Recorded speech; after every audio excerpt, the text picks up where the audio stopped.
ओम श्री गणेशाय नमः। श्री सरस्वत्यै नमः।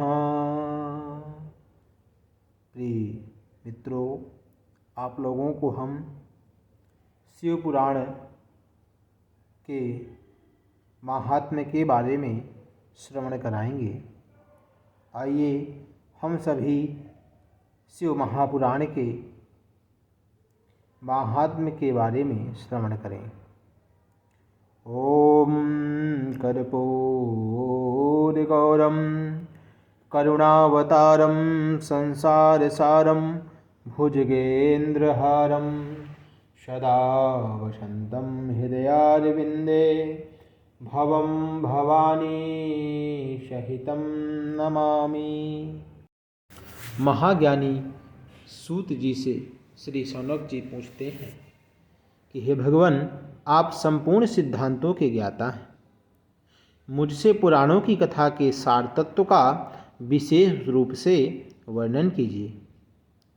ज्ञान और वैराग्य सहित भक्ति से प्राप्त होने वाले विवेक की वृद्धि कैसे होती है तथा साधु पुरुष किस प्रकार अपने काम, क्रोध आदि मानसिक विकारों का निवारण करते हैं।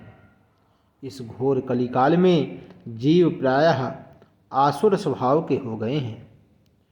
उस जीव समुदाय को शुद्ध दैवी संपत्ति से युक्त बनाने के लिए सर्वश्रेष्ठ उपाय क्या है? आप इस समय मुझसे ऐसा कोई शाश्वत साधन बताइए जो कल्याणकारी वस्तुओं में भी सबसे उत्कृष्ट एवं परम मंगलकारी हो तथा पवित्र करने वाले उपायों में भी सर्वोत्तम पवित्र कारक उपाय हो। तात वह साधन ऐसा हो जिसके अनुष्ठान से शीघ्र ही अंतःकरण की विशेष शुद्धि हो जाए तथा उससे निर्मल चित्त वाले पुरुष को सदा के लिए शिव जी की प्राप्ति हो जाए। इस प्रकार शौनक जी के द्वारा पूछे जाने पर महाज्ञानी श्री सूत जी ने कहा कि हे मुनि श्रेष्ठ शौनक, तुम धन्य हो, क्योंकि तुम्हारे हृदय में पुराण कथा सुनने का विशेष प्रेम एवं लालसा है। इसलिए मैं शुद्ध बुद्धि से विचार कर तुमसे परम उत्तम शास्त्र का वर्णन करता हूँ। वत्स, वह संपूर्ण शास्त्रों के सिद्धांत से संपन्न भक्ति आदि को बढ़ाने वाला तथा भगवान शिव को संतुष्ट करने वाला है। कानों के लिए रसायन अमृत स्वरूप तथा दिव्य है, तुम उसे श्रवण करो।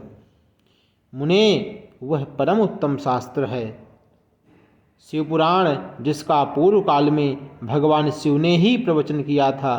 यह काल रूपी सर्व से प्राप्त होने वाले महान त्रास का विनाश करने वाला उत्तम साधन है।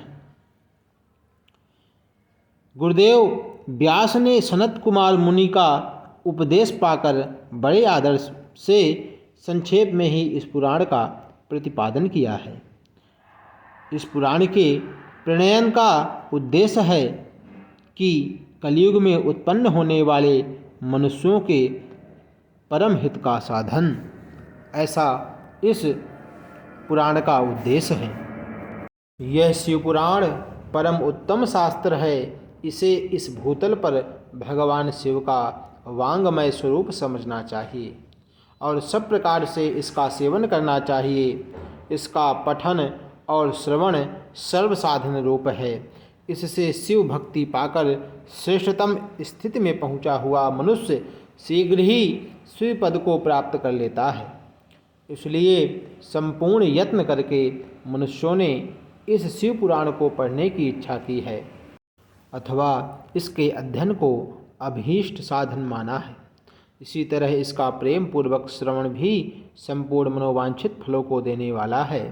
भगवान शिव के इस पुराण को सुनने से मनुष्य सब पापों से मुक्त हो जाता है तथा इस जीवन में बड़े बड़े उत्कृष्ट भोगों का उपभोग करके अंत में शिवलोक को प्राप्त कर लेता है। यह शिव पुराण नामक ग्रंथ 24,000 श्लोकों से युक्त है। इसकी 7 संहिताएं हैं। मनुष्य को चाहिए कि वह भक्ति, ज्ञान और वैराग्य से संपन्न हो, बड़े आदर से इसका श्रवण करे। 7 संहिताओं से युक्त यह दिव्य शिव पुराण परम ब्रह्म परमात्मा के समान विराजमान है और सबसे उत्कृष्ट गति प्रदान करने वाला है। जो निरंतर अनुसंधान पूर्वक शिव पुराण को वाँचता है अथवा नित्य प्रेम पूर्वक इसका पाठ करता है, वह पुण्यात्मा है, इसमें संशय नहीं। जो उत्तम बुद्धि वाला पुरुष अंतकाल में भक्ति पूर्वक इस पुराण को सुनता है, उस पर अत्यंत प्रसन्न हुए भगवान महेश्वर उसे अपना पद अर्थात अपना धाम प्रदान करते हैं।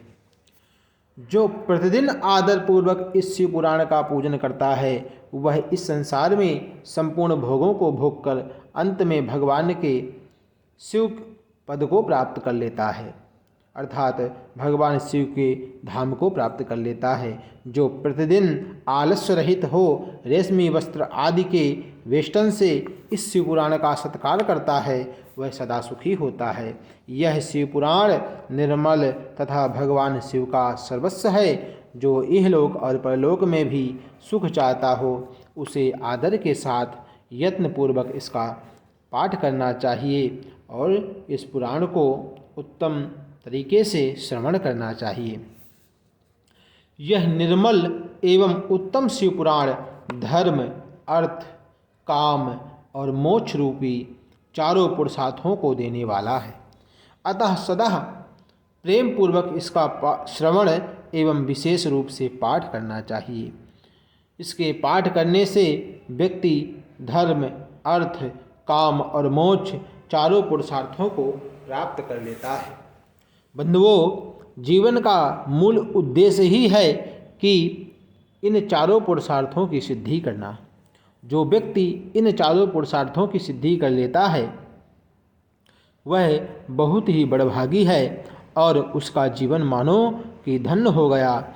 यह शिव पुराण हमें इन चारों पुरुषार्थों को प्रदान करने वाला है।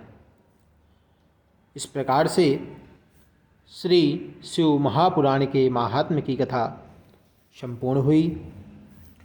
हर हर महादेव, जय श्री सीताराम।